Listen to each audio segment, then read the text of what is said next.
All right, Clodagh. Okay. All right, Sophie, yeah. Yeah, he looks really well. Moving well, isn't he?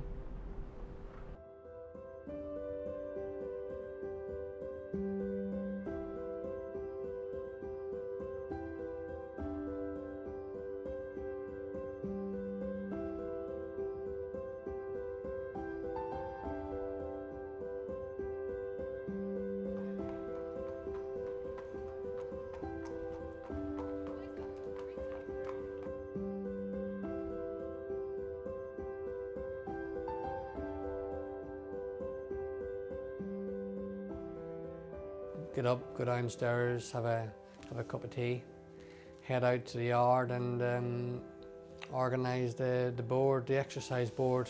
And most mornings we would have owners come and see their horses on third lot. I welcome owners as often as possible. You know, having a racehorse in training is an expensive hobby. There's a lot more to having a horse in training than just going to the races. You know, we're very lucky to train in such a beautiful place. The horses enjoy it, and there's no reason why the owner shouldn't enjoy it.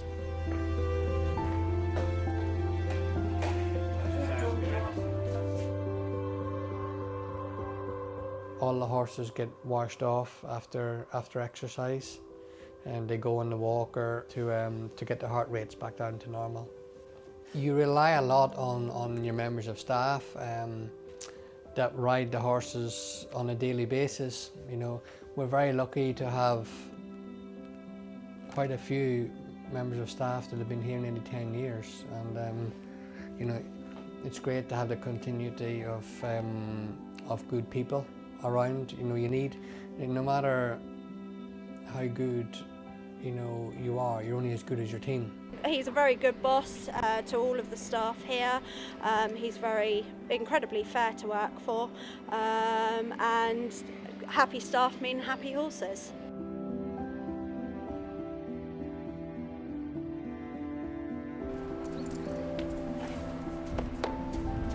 Quality and diversity in racing, can you tell us a bit about that? Yeah, so one of the things I noticed was obviously there wasn't a lot of diversity, and I didn't feel like I would be able to make an impact if I wasn't in racing, which is one of the main reasons I came back to work full time. I've done an interview with Josh Apiafi on Leading the Way, and I've been a guest speaker at the Racing Industry Conference. So just trying to do what I can really to make a positive impact. Do you feel like the environment here is helping you do that? Yeah, 100%, and racing is not going to be the same. Good. Ever again. That's my mission. I started to ride out for Ian at the age of 12, which was young obviously, but at the same time it's something that I wanted to do. And at the age of 12 I wrote a letter to Aidan O'Brien, which was a secret letter really. So you know, he was the champion trainer at the time, and obviously has been ever since really.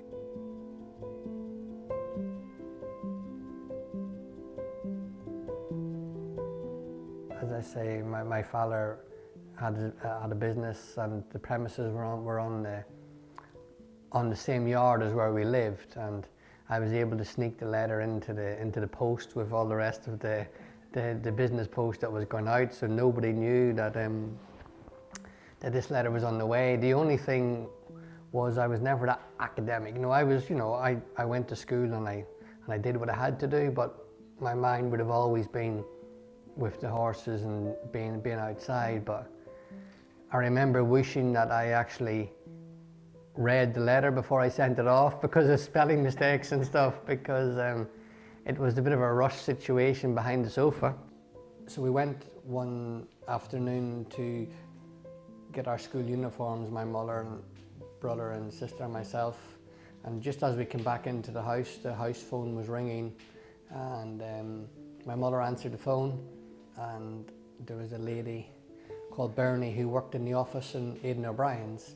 She asked to speak to Neil, and my mother thought it was pretty strange that a lady was ringing to speak to her 12-year-old son Neil, and so she she asked, who's calling please? And she said it's Aidan O'Brien's office. And my mother just handed me it's Aidan O'Brien's office, not knowing anything about the letter or anything. And Bernie said Aidan's had your letter and he's read it. And yeah, it would be great if you could maybe come down on your holidays, you know, and see the place and spend a bit of time there. I think what we see as human beings, whether we're a child or whatever happens in life, normally what you see first sticks by you most. And I was just very lucky that my apprenticeship was with Aidan O'Brien, and you know, the results speak for itself. To be part of that team and to learn and have your eyes wide open for the first time in life, there's no better experience. Ballydoyle is, you know, it's the world-class facility. It's known to be the best trained facilities in the world. You've got, you know, probably the best staff in the world, the best breeding in the world, and just very, very fortunate. And that's why I wrote that secret letter, because I wanted to be part of that team.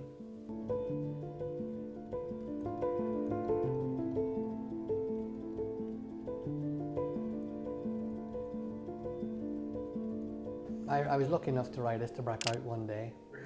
Yeah, he was ridden out by Pat Lillis at the time. He rode him out every day, but for some reason I got to ride him one day, and yeah, he floated, you know. And at that time we had Theatre World as well, you know.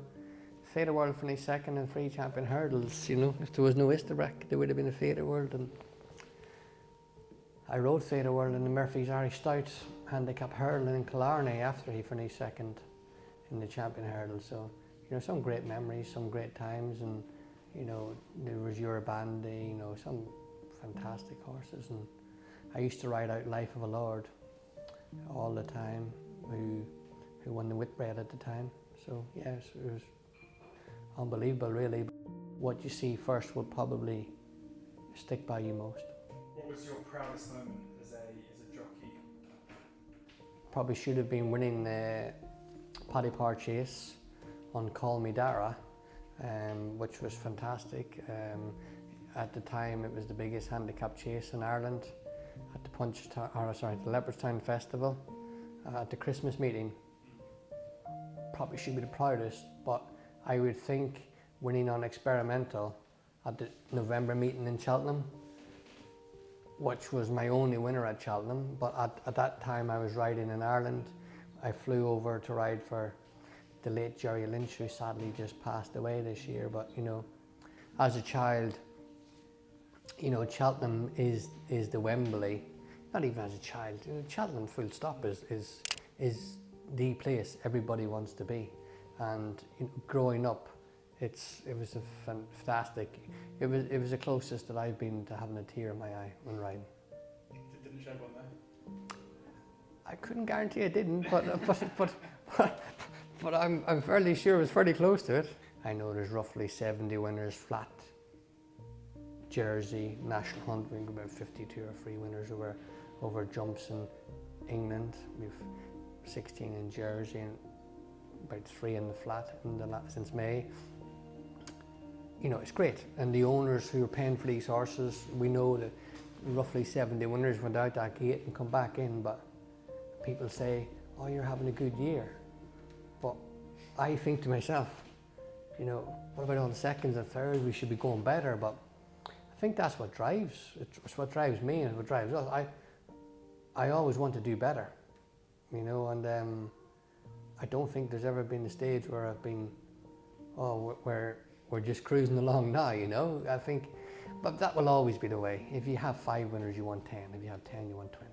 Do you still get the same buzz training a winner now as you did at the beginning of your career? I was very lucky to come across Midnight Chase in the early part of my career. He was rated 163.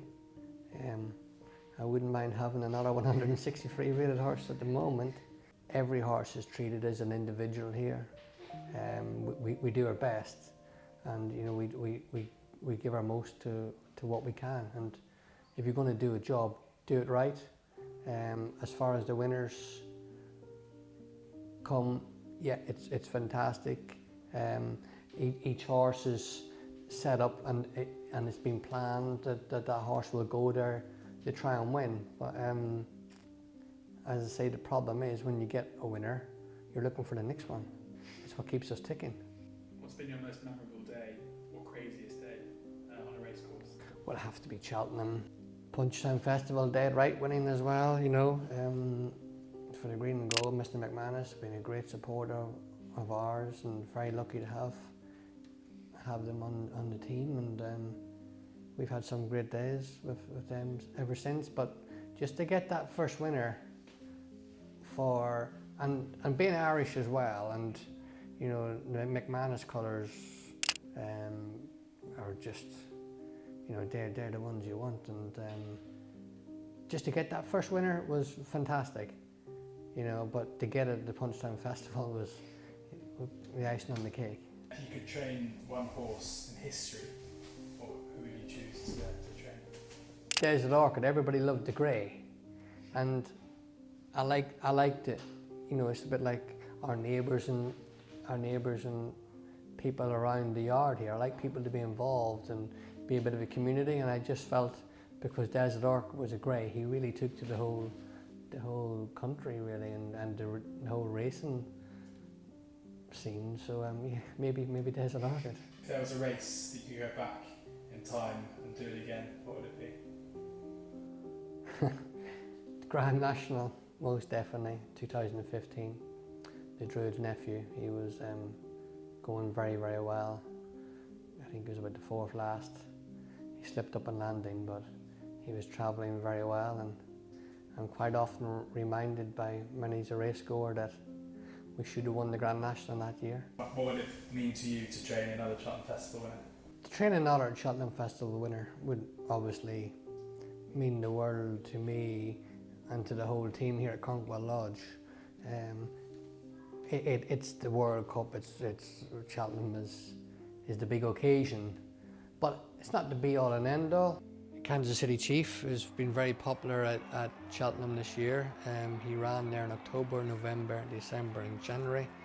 He's had 2 wins, a second and a third. Very consistent. He's obviously been around. He's 13. You know, he's still come up that hill 4 times, but he's worth a mention.